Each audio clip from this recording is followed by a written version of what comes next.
ஓம் முருகா போற்றி போற்றி. என் அன்பு குழந்தையை, காலங்கள் மாறலாம், நீ நம்பிய மனிதர்கள் மாறலாம். ஆனால் நேற்றும் இன்றும் என்றும் மாறாத உன் முருகன் வெறுமையான உன் வாழ்க்கை சூழ்நிலையை வசந்த காலமாக மாற்றித் தருவேன், நல்ல காலமாக மாற்றித் தருவேன். செல்வமே, நாளை நீ நினைத்தது நடக்கப் போகிறது. என்னிடம் எப்படி சொன்னாய், உரிமையாக சொன்னாய், நம்பி சொன்னாய். என் காவல் நீ அல்லவா என் அப்பனே முருகா என்ற ஒரு வார்த்தை என்னுள் புதைந்து என் பிள்ளைக்கானதை செய்ய ஆரம்பித்து விட்டது. கவலையே படாதே. கெட்டவன் பணக்காரனாக இருந்தால் பல்லை காட்டிக்கொண்டு உனக்கு தெரியாமல் பழகுகிறார்கள். அவன் குடும்பமே தப்பான வழியில் இருந்தாலும் ஆனால் வெளியில் உன்னிடம் ஒன்றும் தெரியாதது போல் நடித்து அழைத்துக் கொள்கிறார்கள். அந்த நய வஞ்சகத்திற்கு தெரியவில்லை, உனக்கும் குடும்பம் இருக்கிறது, நீ அடிபட்டவன் தான், திருந்துவாய் என்று உன் மனதார நீயும் சொல்லிவிட்டாய். கவலையே படாதே, மனம் நொந்து போகாதே, நான் பார்த்து கொள்கிறேன். இந்த திருச்செந்தூர் முருகனை கையெடுத்து வணங்குபவன் ஒருபொழுதும் அனாதையாக வாழ்வதில்லை. அவர்களுக்கு முன்பும் பின்பும் கையில் வேலோடு முருகப்பெருமான் எப்போதும் காவலாக இருப்பேன். ஓம் சரவணபவ என்று சொல், ஓம் முருகா போற்றி என்று சொல். என் மீது நம்பிக்கை, இந்த முருகன் மீது நம்பிக்கை கொள். இனி எல்லாம் நல்லதாகவே நடக்கும்.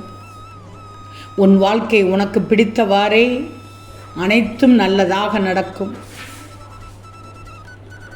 என் மீது நம்பிக்கை வச்சுக்கோ, நான் இருக்கிறேன் உனக்கு, கவலையே படாதே.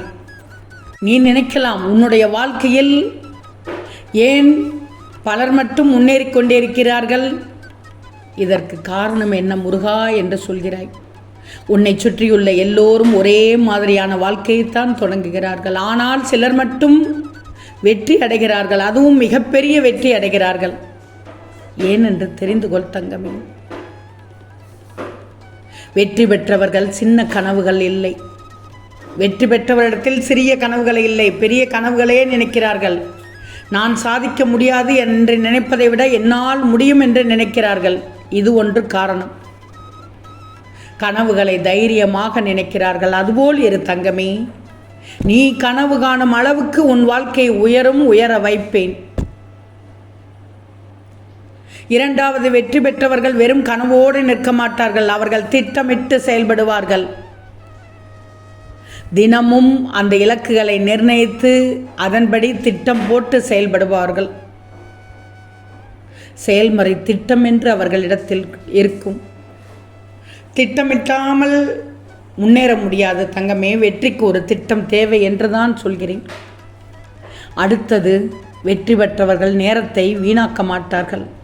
அவர்கள் முடிவு செய்யப்பட்ட வேலைகளை செய்து முடித்த பிறகு மட்டும் ஓய்வெடுப்பார்கள். சிறிய ஒளி கூட இருளை விரட்டும், சிறிய முயற்சிகளும் பெரிய வெற்றிகளை தரும். உழைத்த பிறகு மட்டும்தான் வாழ்க்கை உன்னை உயர்த்தும், தெரிஞ்சுக்கோ. உழைப்பிற்கு பிறகு மட்டும்தான் உன்னிடத்தில் ஓய்வு இருக்கணும்.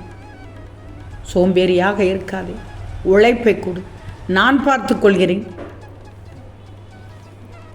அவர்கள் வெற்றி பெற்றார்கள் என்றால் என்ன, தோல்வியை ஒரு படியாகத்தான் பார்க்கிறார்கள். மீண்டும் முயற்சி செய்யணும். தோல்வியை ஒரு பாடமாக பார்த்தால் மீண்டும் முயற்சி செய்யணும். தோல்வி வந்தாலே வெற்றி நெருங்கி வந்து விட்டது என்று நம்பணும். தோல்வியால் பயப்படக்கூடாது. தோல்வி என்பது கடைசி அத்தியாயம் அல்ல, வெற்றிக்கு வழிகாட்டும் பாதை. வெற்றி பெற்றால் எந்த விமர்சனத்தையும் வளர்ச்சிக்கான சந்தர்ப்பமாக பார்க்கணும். நான் சரியாக இருக்கிறேனா என்று கேள்வியை எழுப்பிக் கொள்ளணும். விமர்சனங்களை ஏற்று உங்களை மேலே இன்னும் மேம்படுத்தணும். மற்றவங்களோட விமர்சனங்களை பரிவாக எடுத்துக்கொள்ளணும். விமர்சனங்களை பயமாக பார்க்க வேண்டாம், அது உங்கள் வளர்ச்சிக்கான விதைகள்.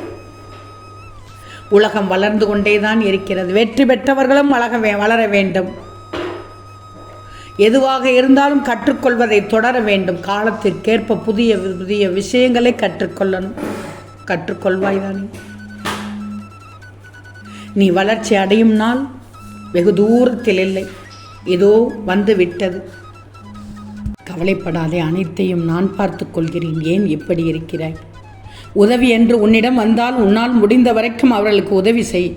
முடியவில்லை என்றால் ஒரு நல்ல வார்த்தை கூறிவிடு. ஆனால் நீ உதவி செய்ய போய் நீ மற்றவரிடம் உதவி கேட்டு நிற்கின்ற நிலைமை உனக்கு வரக்கூடாது என்ற நோக்கத்தில்தான் இந்த முருகன் சொல்கிறேன்.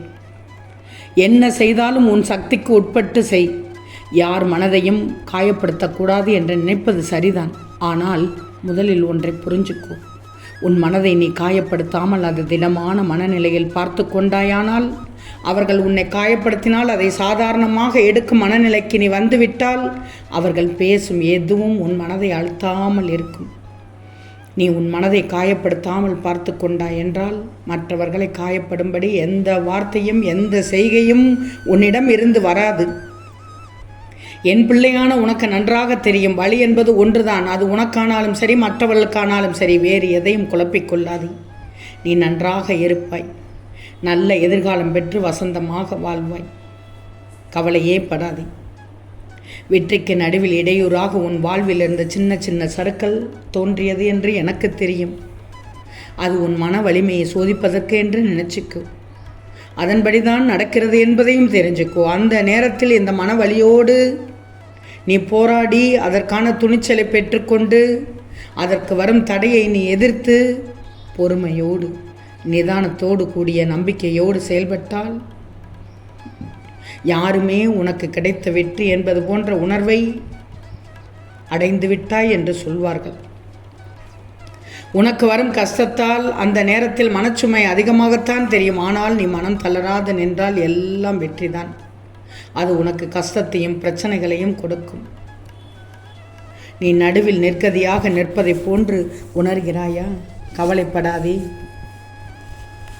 உன் நம்பிக்கையும் சரி, பொறுமையும் சரி, எவ்வளவு பெரியது என்பதை நான் தெரிந்து கொண்டேன்.